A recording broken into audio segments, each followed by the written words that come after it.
A general's allocation of preserved railways has made the north of England something of a mecca for steam enthusiasts. In West Yorkshire, the Keighley and Worth Valley Railway is a complete ex-British Rail branch line, running from Keighley to Oxenhope along the picturesque Worth Valley.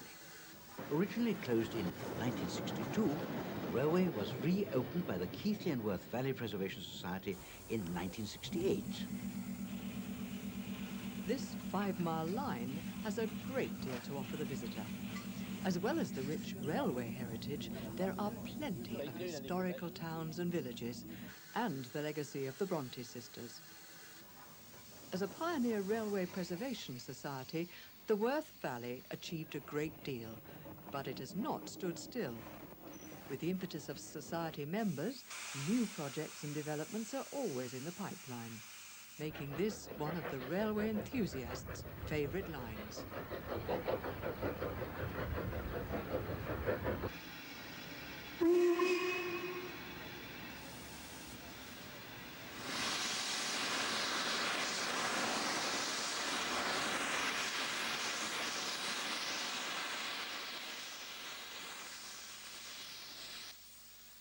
In 1990, the Bahamas Railway Society moved from Dinting in Derbyshire to the Worth Valley Railway. During the same year, this turntable was moved from Garsdale on the Settle and Carlisle line to its new home here at Keighley.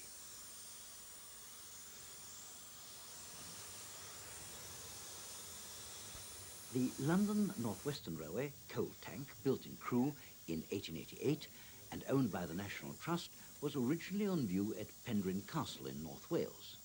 It is now on permanent loan to the Bahamas Railway Society.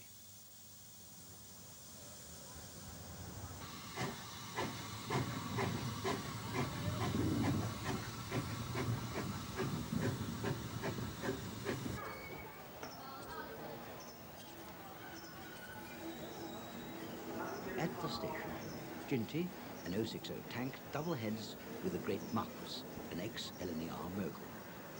Number 3442 normally resides at Bridgenorth, but the Worth Valley regularly hosts visiting locomotives.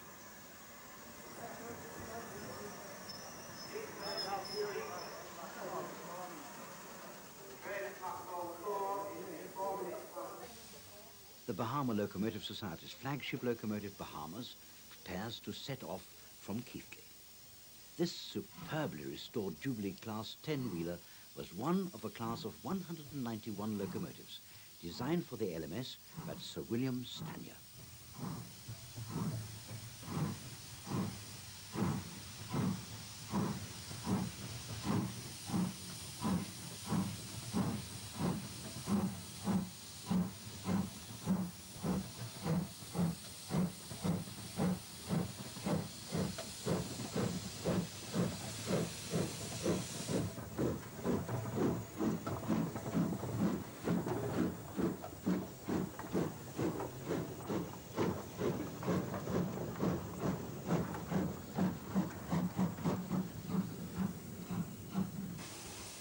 The first stop is Ingrow West, where Bahamas is captured at ease with her surroundings.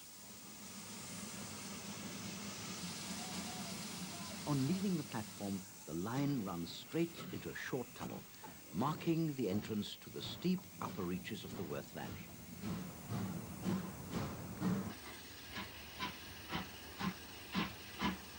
At Damon's Junction, the fireman emerges from the steam to hand the single line token to the signalman. Here, Bahamas must wait for Ginty and another visitor, number 2392, as they pass with a special train.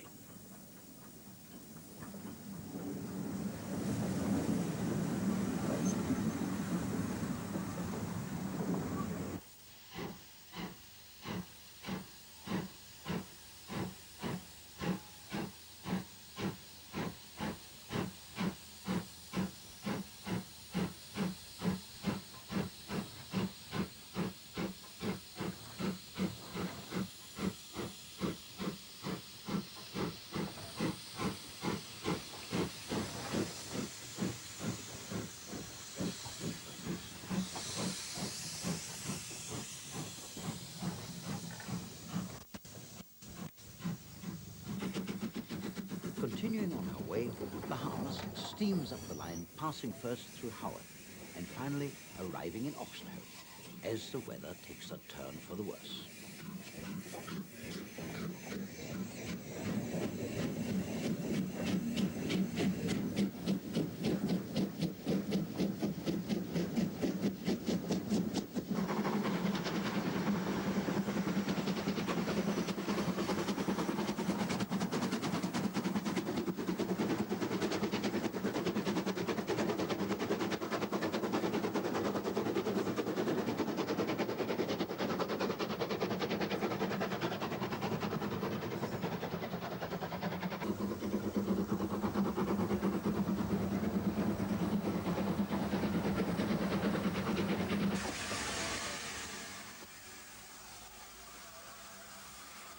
Haworth is where the railway's locomotives are housed. The yard is always a bustle of activity, with locomotives preparing for their day's work. Bellerophon was built for the Haydock Foundry in 1874 and is still going strong 120 years later, while number 34092, City of Wells, is a magnificent example of the Pacific locomotives designed by Oliver Bulleid.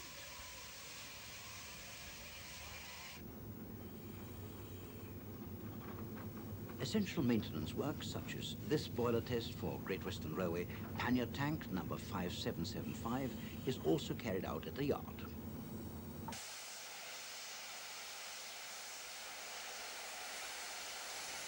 Number 5775 was built in 1929, coming to the Worth Valley in the early 60s. It performed well for a number of years before being withdrawn for a major overhaul.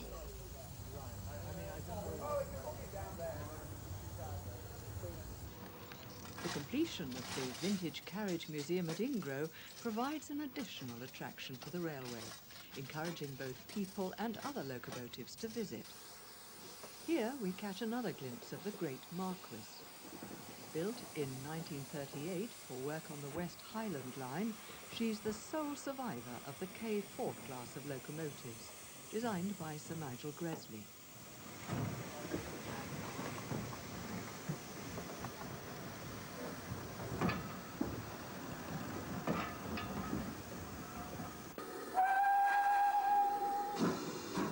Perhaps the most famous of the Worth Valley locomotives is pannier tank number 5775. Now restored to the livery she sported for the railway children, pannier tank continues to evoke memories of this classic film.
The Middleton Railway, near the centre of Leeds, is one of the oldest in the world.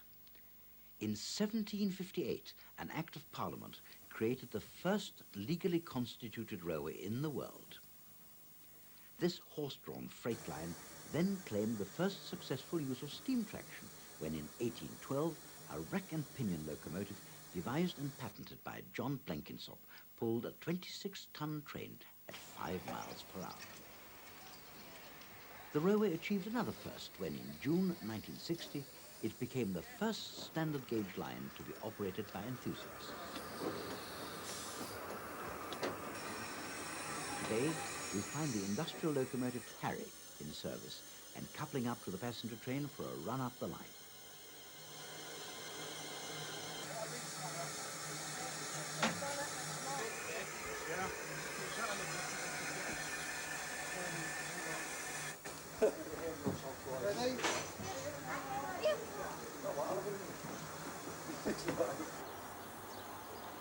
waiting for the points and signals, Harry is finally given the road. The train is made up of 2 cattle trucks, which have been converted for passenger use.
The line soon passes under the M1 motorway.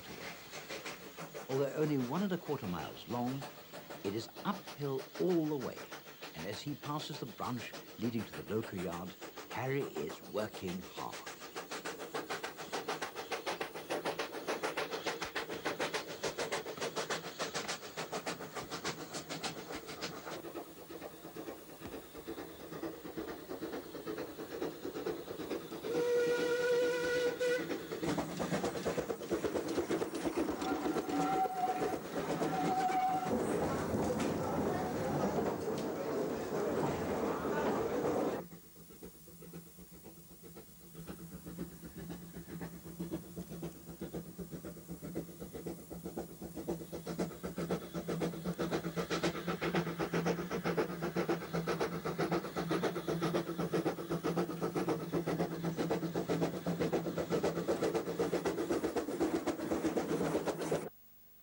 Finally, with the city receding in the background, Harry pulls into the halt at Middleton Park. Here, passengers can get off and stretch their legs while Harry prepares for the return.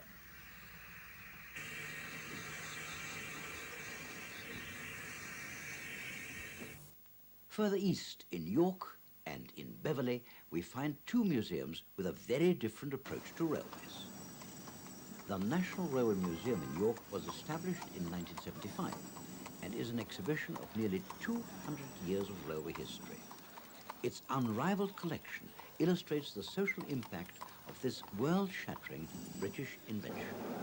The first stop is usually the display of railway technology in the Great Hall, where the locomotive turntable provides a focal point with its impressive array of steam, diesel and electric locomotives.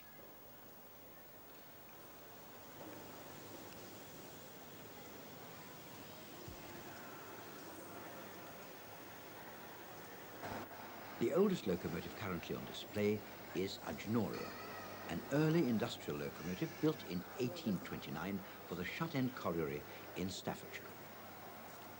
Furness Railway's Copper Knob No. 3 was built only 17 years later, but already shows a marked advance in technology. The museum has 2 replicas of Robert Stephenson's famous Rocket, but other celebrated locomotives such as Eleanor Mallard are the real thing. Mallard gained a place in the record books in 1938 with a world speed record of 128 miles per hour. Designed by Sir Nigel Gresley for the high-speed East Coast line, the A4 Pacifics were once the pride of the British Empire.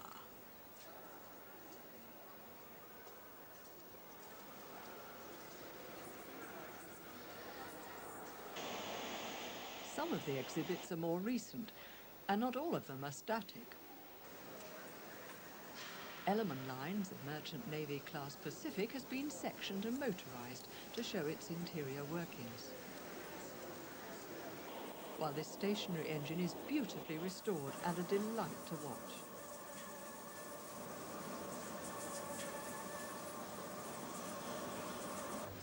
The newly built South Hall illustrates the theme of travelling by train. It features the Royal trains, which were provided by the larger railway companies, as well as an Edwardian East Coast Express. The Mail by Rail exhibition contains a wide range of postal vehicles, emphasising the pivotal role which the railways once occupied across the entire British transport network.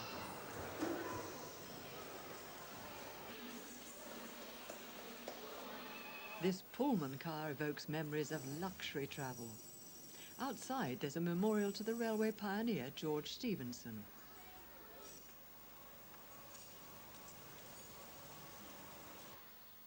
The Museum of Army Transport in Beverley, Humberside, contrasts with the National Railway Museum. It contains only military exhibits. Railways have always had great strategic importance, and the museum display features maps, drawings and photographs, as well as some unusual and interesting stock from the former military railways. Gazelle, originally a 222 well tank, was built in 1893 for the private use of William Burkitt, a former mayor of King's Lynn. The locomotive was requisitioned by the War Department, and with her steaming days over, Gazelle settled at the Longmoor Military Railway. Longmoor was once known as the Woolmer Instructional Military Railway, and this tank engine still bears the name.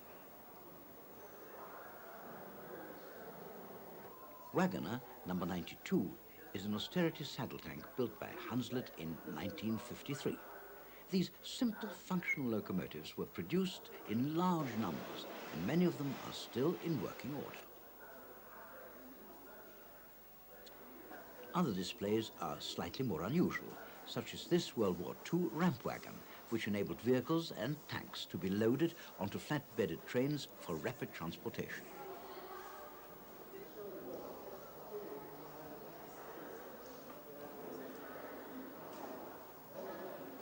This rail wrecker, Schienenwolf, was captured from the Germans towards the end of World War II and was used in retreat to break up sleepers and so deny the advancing enemy the use of the railway.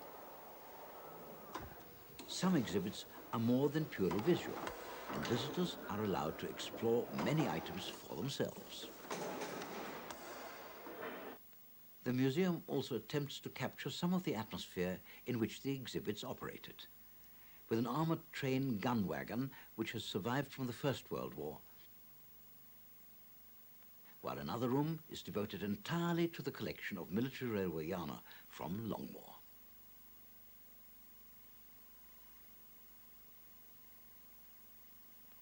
The Bowes Railway is a former colliery railway laid down to carry coal from the Northumberland pits to the docks of the northeast.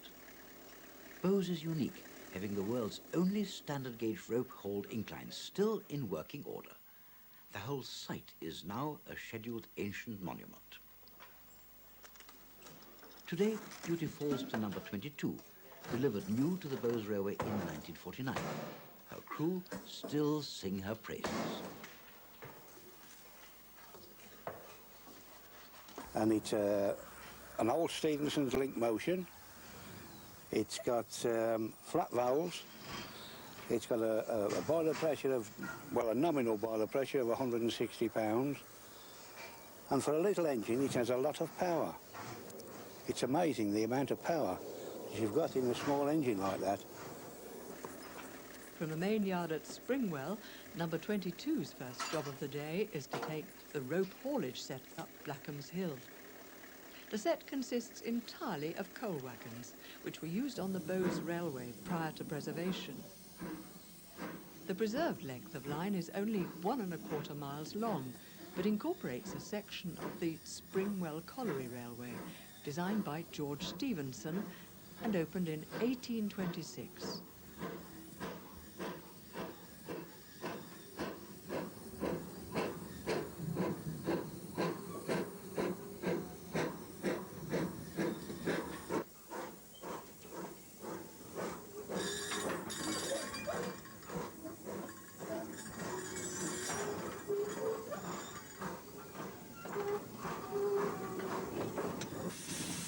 Number 22 returns to the yard, while from Blackham's Hill, Gordon Bainbridge explains rope haulage. There was a number of systems. There was what they call the gravity section, where the weight of the full ones going downhill would pull the empties back. Now, the section we've got here, it doesn't quite work that way. It's a single hauler working one incline where they would run downhill under their own gravity, and the haulage engine would then be put into gear to bring the trucks back up the line.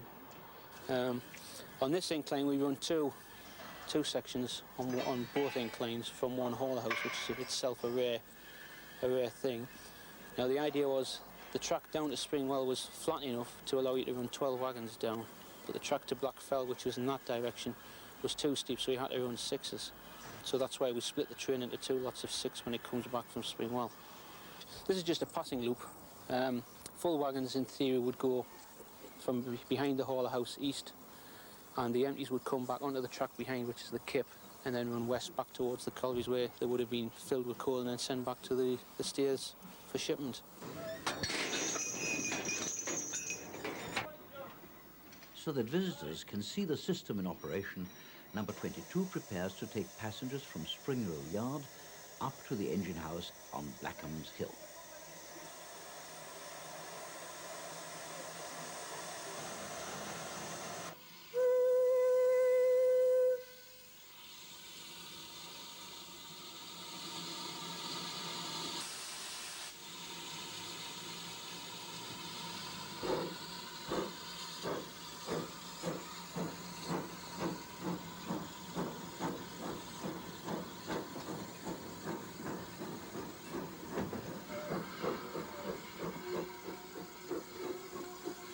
Line token is exchanged, and number 22 steams up the lower part of the east incline before turning off to the small platform at the end of the line.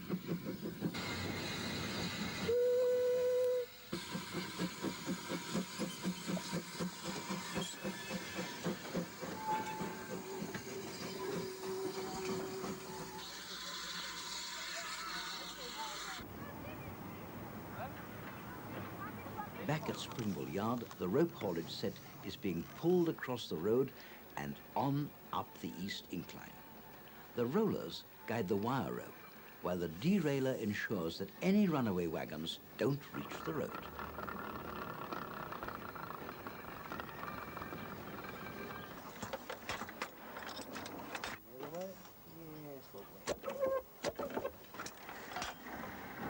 That's it, set for it coming back.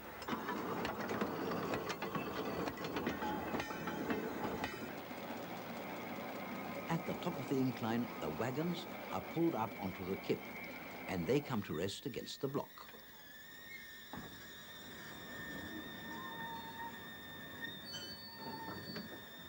The engine house hauler then prepares to lower half the set down the west incline to Blackfell. The block and brakes are released and the wagons are lowered over the summit.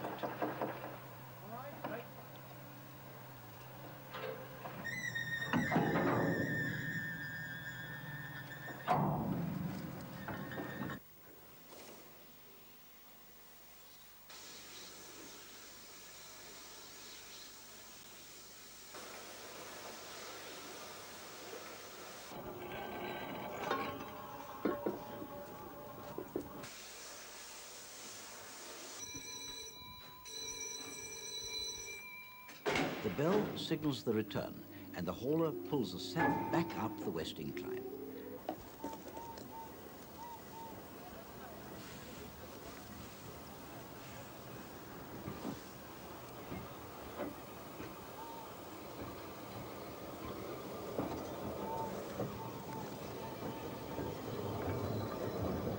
The operator cannot see beyond the summit, and indicators are needed to assist him. The smooth working of the rope haulage system is a complex operation and requires precise coordination and timing from the entire team.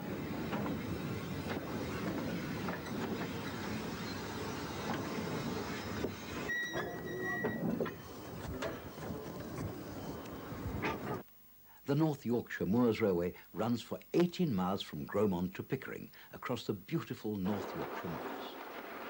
It is a railway which has recently gained more widespread fame through the popular TV series Heartbeat.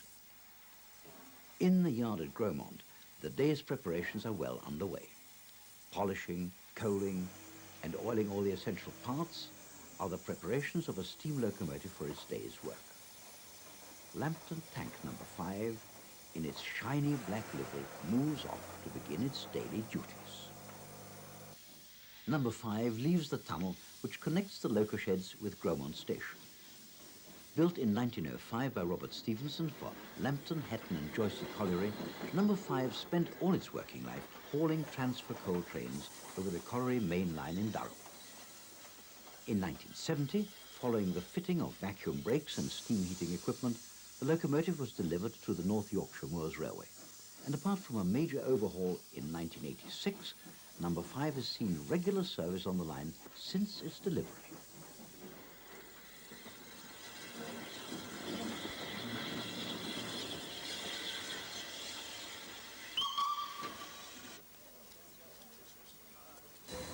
At Gromont Station, number 5 waits patiently for its passengers to board. The station at Gromont has 3 lines, all of which cross the road. 2 sets of crossing gates have to be used, providing an unusual feature to the station. Departing from the platform, number 5 slips as the powerful locomotive fights for adhesion.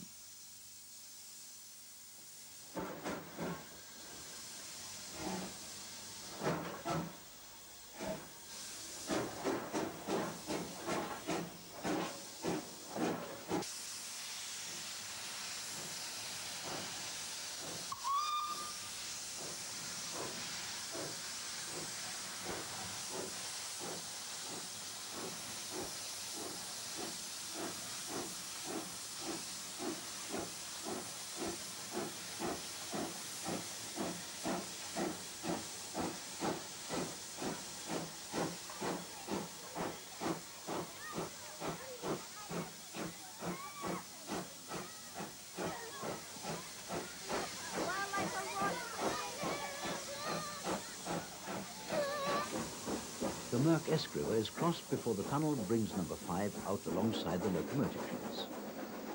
As the climb towards Gothland begins, both fireman and driver work hard to maintain a steady speed.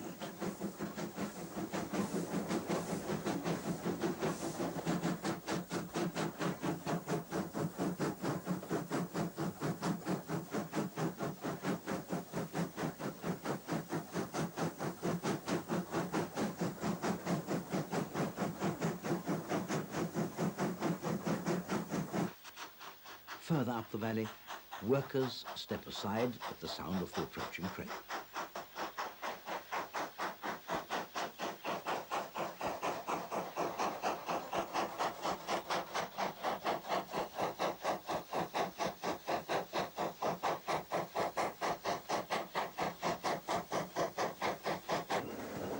In places, there's an almost sheer drop of 100 feet to the valley floor, but at Darnholm, sleepy meadows next to the river provide an ideal picnic spot.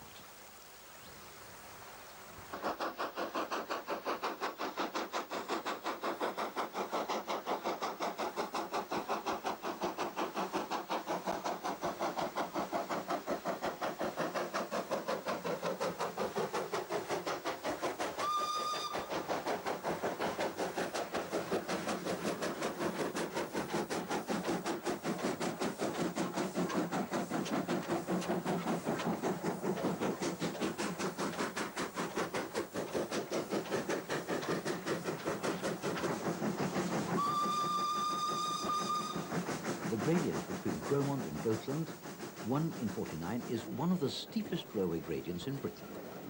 It replaced the 1 in 10 rope-holding climb, which was in use between 1836 and 1865. Gothland Station is the first stop on our journey, and number 5 crests the climb and coasts into the platform.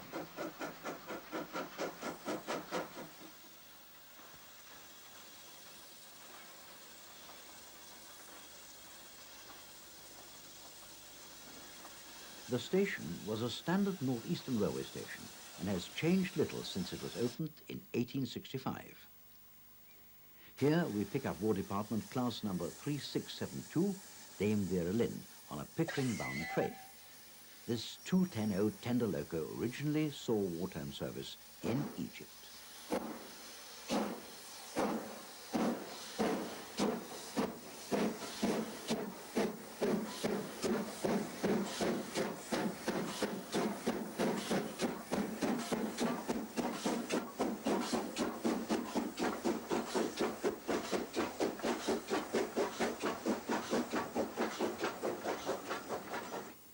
The track now has to cross open moorland before entering and following the Newtondale Gorge. The gorge is 14 miles long and in places 400 feet deep, while the highest point of this bleak moor is guarded by the dramatic grey domes of Fylingdale.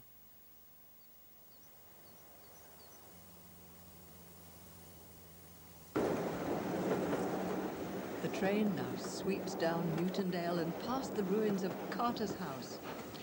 Travelling in the carriage is one way of taking in the scenery.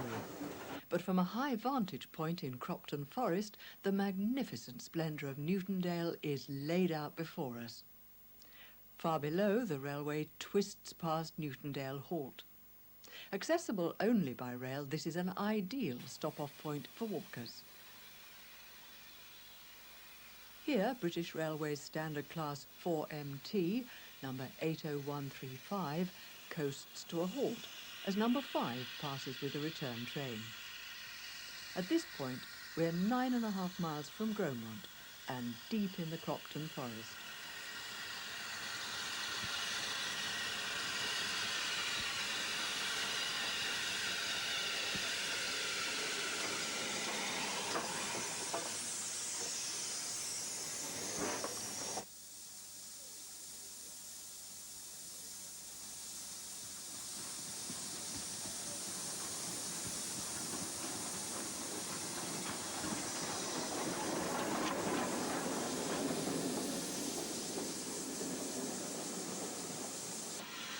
Finally, the line emerges from amongst the pine trees to run into Levisham Station.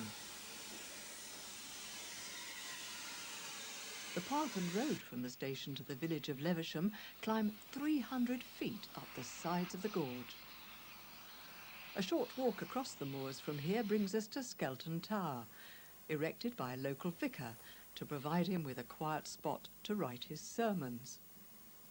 Today, it gives one of the most famous views of the railway.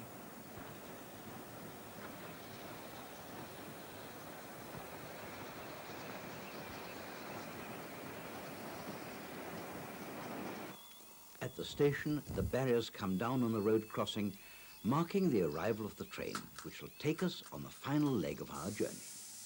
Levisham is a regular crossing point for trains, and first to arrive is Gromont-bound Great Western Railway 060 tank, number 6619.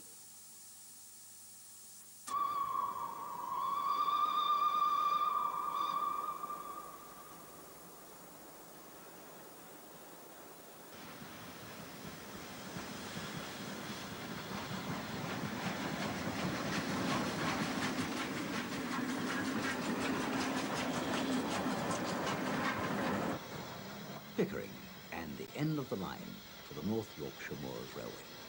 Although the track originally continued to Moulton, what remains is still one of the longest and best preserved lines in the country.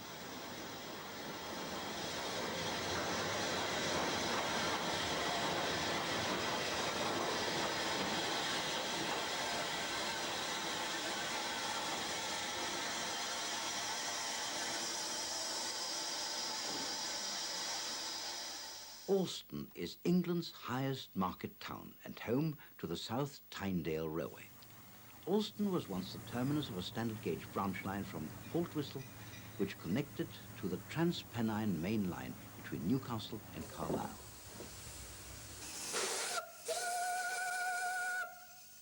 The line, which was relayed to 2-foot gauge, reopened for passenger carrying in July 1983. And now prides itself as being the highest narrow gauge railway in England. Passengers gather on the platform as Charkas Kraal, number 6, is prepared for duty. This 042 tank was a rare wartime export, built by Hunslet in 1940 for use in South Africa. was bought and repatriated in 1977 by the North Gloucestershire Narrow Gauge Company and is now on extended loan to the South Tynedale Railway.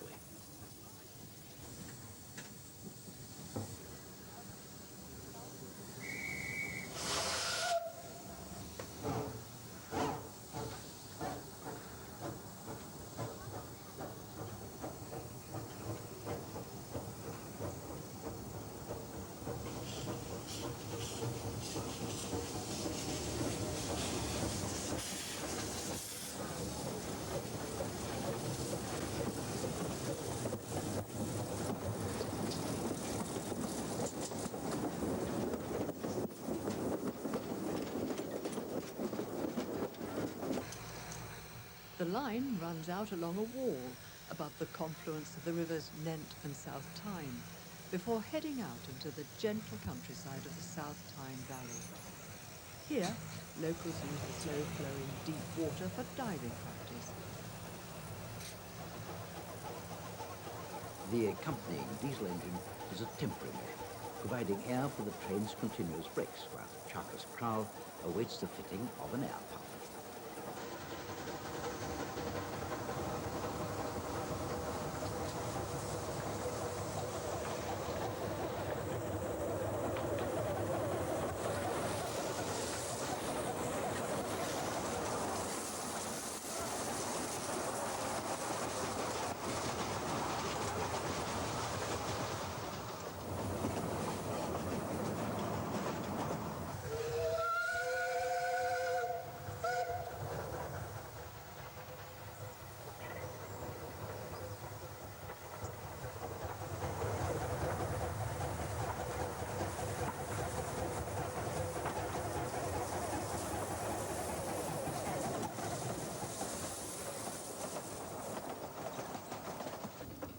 At Gilderdale, the line ended for many years, before work began on extending the track further down the valley to Slaggiford.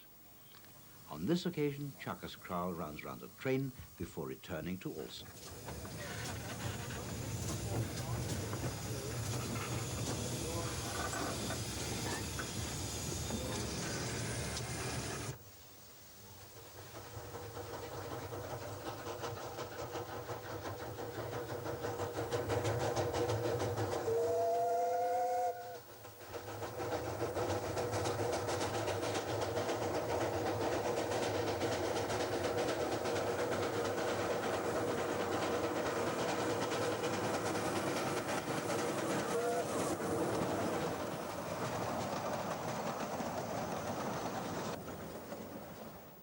One of the most scenic British rail lines is the Settle and Carlisle, and a steam haul passenger train is by far the best way to see it.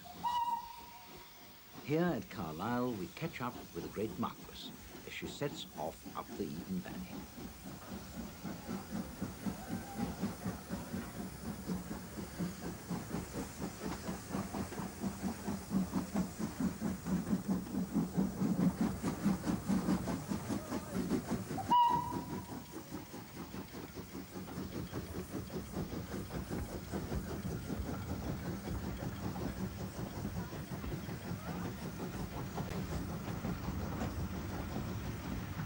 Further south, in Manor Stang, Princess Elizabeth returns home with her support coach.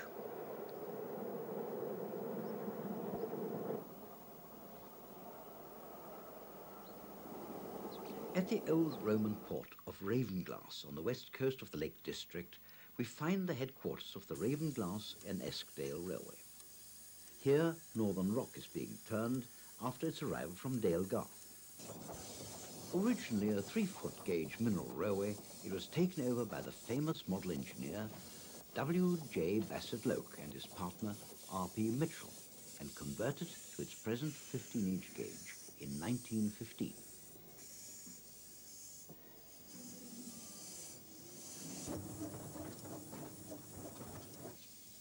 Northern Rock, a 262 locomotive, was built in the Ravenglass and Eskdale's own workshops in 1976 and is considered by many to be the world's most powerful 15-inch gauge locomotive. In the running shed, 2 more locomotives are being prepared to help run the intensive service the railway operates during the summer months. In the workshop, Northern Rock number 2, destined for export to Japan, is progressing well.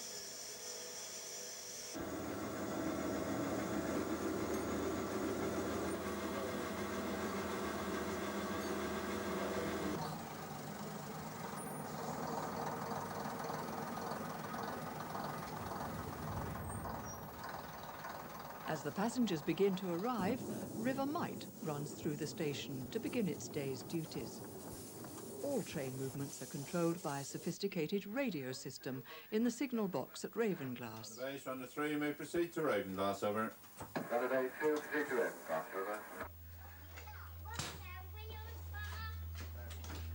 Once the section to Miteside Loop is clear, River Mite is cleared to depart.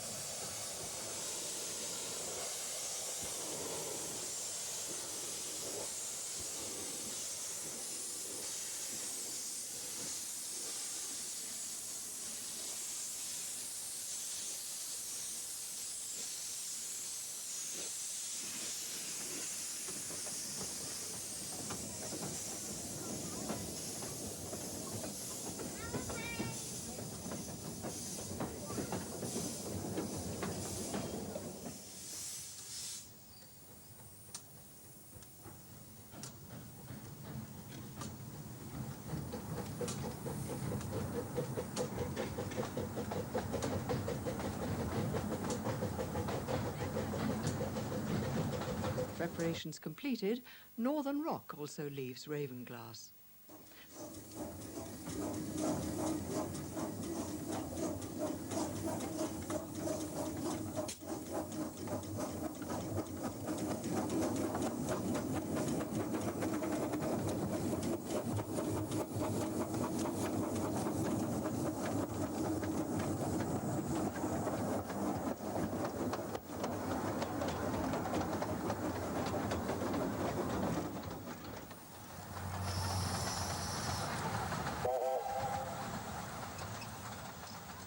The first stop on the line is at the historical Moncaster Mill, now renovated and open to the public.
Dale Garth in the Eskdale Valley is the terminus of the line, and here Northern Rock is turned once more for the return to Ravenglass.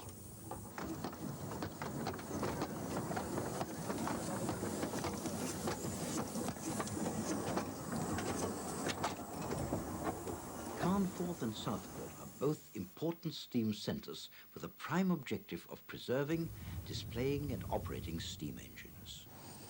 At Steamtown Carnforth, Bahamas awaits duties on the Settle and Carlisle line, while Lord Nelson is a more permanent resident. Steam power is shown to good effect with industrial locomotive David working a push-pull train on the 3/4 mile line.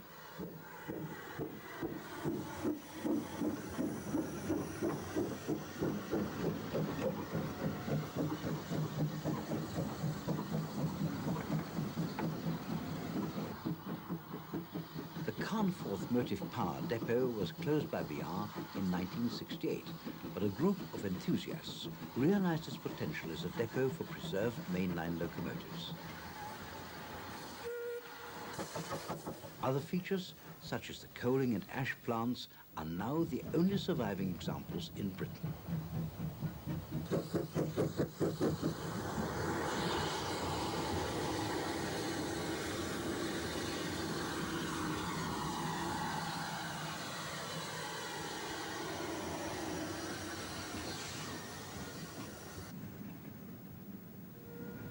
In marked contrast is a 15-inch gauge locomotive, Princess Elizabeth, built in 1914 by Bassetlaw.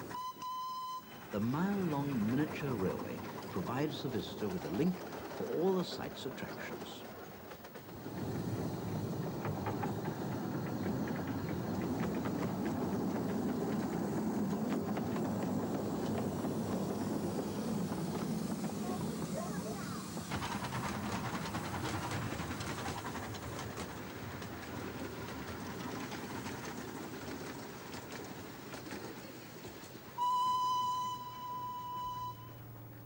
What was once the motive power depot of British Railways at Derby Road, Southport, now houses a collection of road and rail exhibits which are being restored to working order. In the early morning, before the visitors arrive, the exhibits are shunted out of the shed for display. The Southport Railway Centre was opened to the public in 1974, following extensive negotiations with British Rail.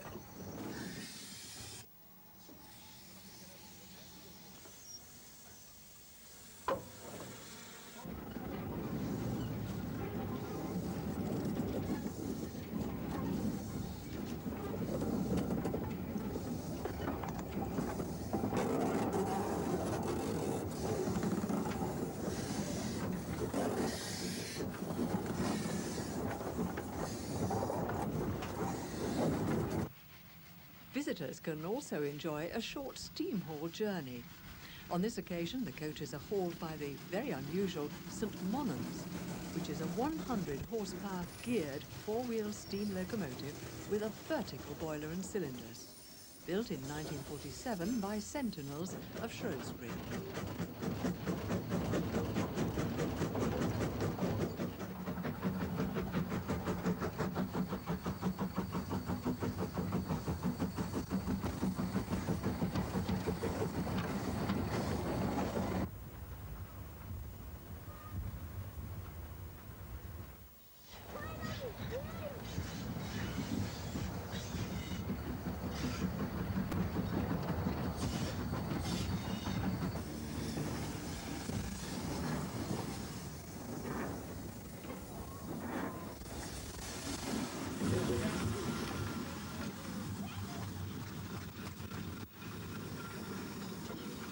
All forms of steam motive power on display here.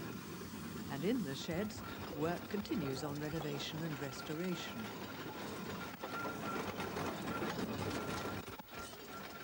The East Lancashire Railway was reopened in 1987 and now runs from Bury to Rowanstall, a distance of 8.5 miles. Gothenburg, built in 1903 by Hudswell Clark of Leeds, was originally one of a fleet of powerful locomotives serving the railway system of the Manchester Ship Canal. The locomotive, now privately owned, forms part of a large collection of industrial, ex-British Rail steam, diesel and diesel-electric locomotives.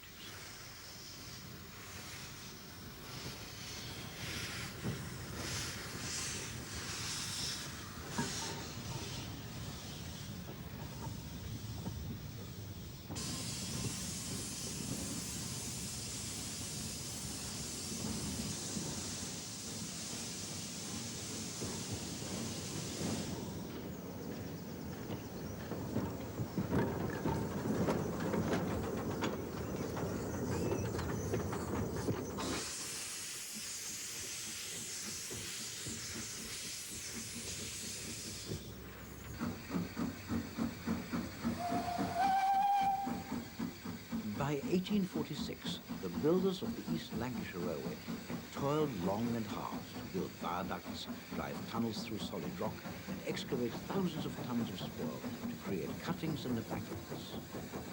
They had little idea that almost a century and a half later, their vision would be kept alive by a band of railway enthusiasts.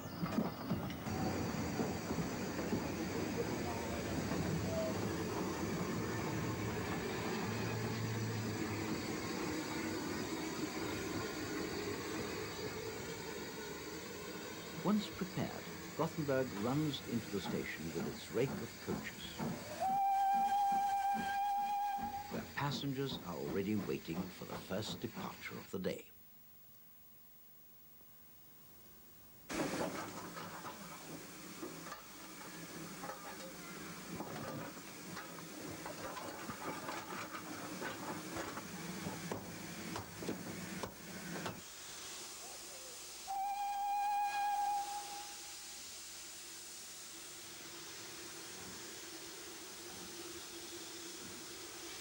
Leaving Bolton Street Station, the train immediately enters the 80-yard Bolton Street tunnel.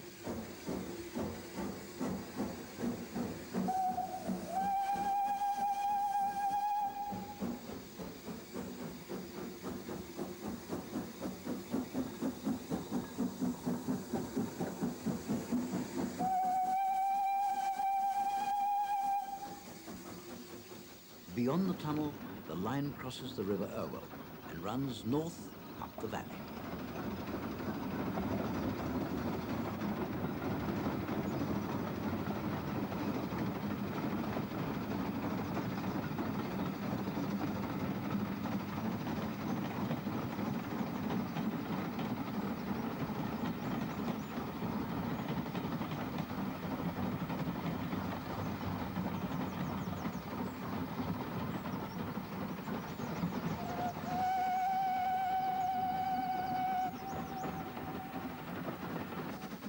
After crossing Brooks Bottom Viaduct, the train plunges into the 423-yard Brooks Bottom Tunnel, emerging again for only a short distance before diving into the 115-yard Nuttall Tunnel.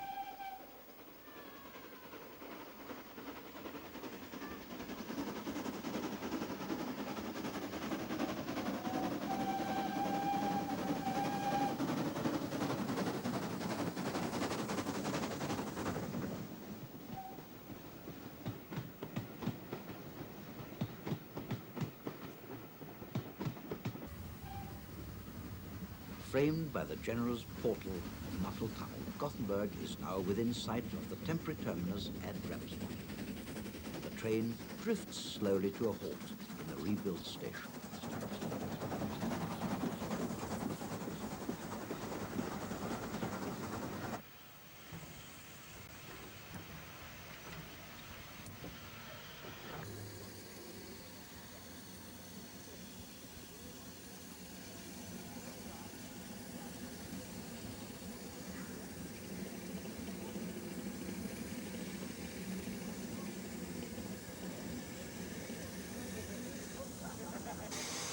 The line has since been extended all the way to Ravenglass, but on this occasion we have come to the end of the line and Gothenburg requires water before embarking on the return trip.